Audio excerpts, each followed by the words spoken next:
primary student was from St. Elizabeth.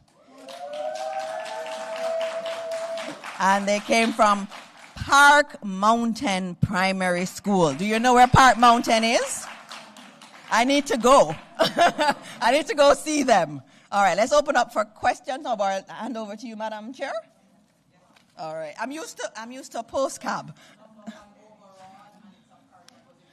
And just to note, that student that I just referred to, I don't have the name. That's another thing to tell you. After this press conference, a team will go and they will run the actual results. Right now, I don't know the name of anybody. Each person is given a number, and it's randomly given. So you can't associate it with school or anything. And the system does the placement based on your 7 choices. So right now, I cannot tell you where any child is. All I know is they went on the system, and they saw that a child from Park Mountain in St. Elizabeth was a top primary school student and top overall primary in the country. And so it's a parish that was very affected. We all know what happened in St. Elizabeth. So when you ask me where the children, how did they do? Oh gosh, they did well, and I'm so proud of them. Very proud of them. All right, so, Madam Chair, I've been here too long. I know you have, Minister. I know you have a lot to say. Okay, it's time now for the question and answer session. Please, this is where we engage with the media and the members of the audience. We have Kamar on the right and Corinne on the left with a roving microphone. So members of the media, please state your name, the name of your organization, and then pose your question. Oh, yes. Good morning. Thank you. Kelisha Williams from Television Jamaica. I have about 3 questions. The first one is in regards to PEP. I know we made some changes in light of the hurricane. Can you say what will obtain going forward? Will you keep those changes? That's one. And I know you said you did a separate study on the performance of students in the affected parishes. Would you be able to give us numbers in terms of how they compare to the rest of the island? And finally, I know there have been complaints from parents and teachers as well in terms of the intensity of the exams. Have you considered that in your planning going forward? Thank you. I have Maria Hoyong with me, who is the head of our exams team. And if you think there are great people in the public service, she is at the top of the great people in the public sector. She's going to answer some of the more detailed questions because she has been closer to it. You asked a question about the changes and whether or not they would be kept and the intensity of PEP. And I am very sympathetic to parents. I went through this. I did PEP 2 years ago. And I think every parent who has a child doing PEP, you feel like you're doing PEP too. So I did PEP 2 years ago, and it was extremely stressful of a process. I have spoken to psychologists and psychiatrists. They're having to see children who are doing PEP because of the stress of the exam. I think the students are prepared, but some of that stress comes from the parents. You have to do this. I had a child who had a teacher tell her, don't talk to me if you don't get to this school. That's not right. So we've also layered on additional stress as a part of this. But then there's also that competition for schools. So I'm very realistic in what I say, which is why, for me, the next step, as we're fixing the base, is to raise up the secondary schools. So this was an experiment that we did. I mean, we consulted with the teachers, and I see the GISA head here, who is a part of the exam committee that reviews everything, makes decisions around PEP, and those members, you have teachers, principals, you have the JTA as a part of that. We're going to look at this one.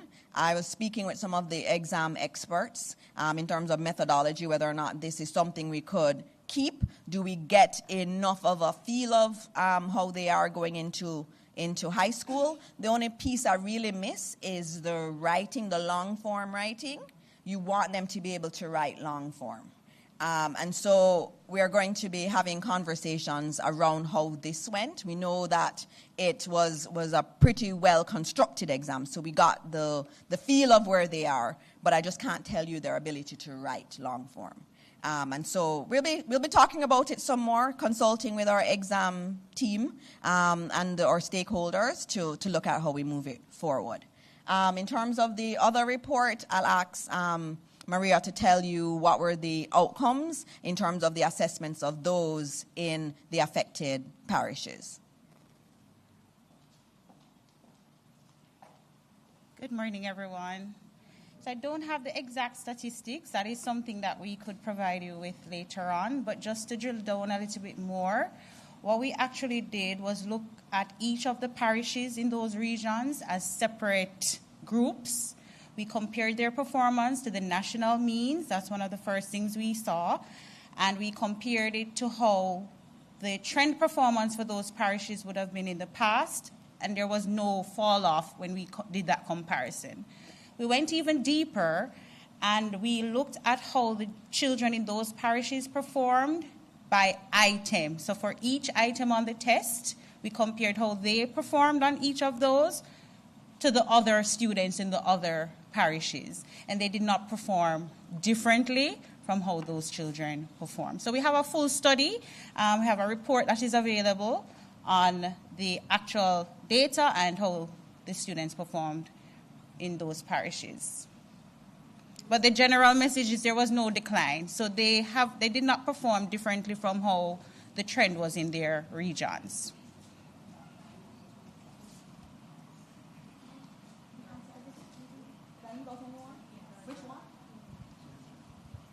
I just have a quick follow-up. Would the government also consider the regional exam being administered by CXC for primary school students? We quite like our PEP. We think it's one of the best in the world at this level, and CXC is looking at our exam. So we're the leader in terms of an exam at this stage, and the level at which it is and what we are asking of our students is as good as anywhere else in the rest of the world, and I think we should lead in this, and it's an area that we have excelled in, and Jamaica should just be at the forefront of this drive to improve our children. I don't know if you've been looking at the data. I've been looking at the data coming out of the US in terms of their literacy and numeracy rates. They have plummeted in the United States. And we believe we want to keep the standards high, and we believe we have a really good exam that everybody else is looking at and wanting to emulate. We also, I must say, have a really good curriculum. And I don't know if anyone and I was talking to the private sector leaders, I want you to look at our curriculum. It's a really, really beautiful curriculum. What is the issue we have in Jamaica is how do we implement it? So we obviously have to work with our teachers in implementing the curriculum. We also have work to do at home and in our communities. At home, we have to create a conducive environment for learning. And that doesn't happen. I've been into many communities. You hear the music till late at night. And the music is not wholesome music for our children. Our children are on their phones until late at night. They are sleep deprived. That's not the best environment for children to come in and really be absorbing a world-class curriculum. We also have some challenges in terms of nutrition, and that's why we're focused so heavily in the Ministry on Nutrition. Their brain isn't primed for learning if they're hungry. So it's multifaceted. So we have a good curriculum, we have a good exam, but we have to understand the context within which our children come to school. And understand that some of it is in this ministry's hand, but a lot of it is not.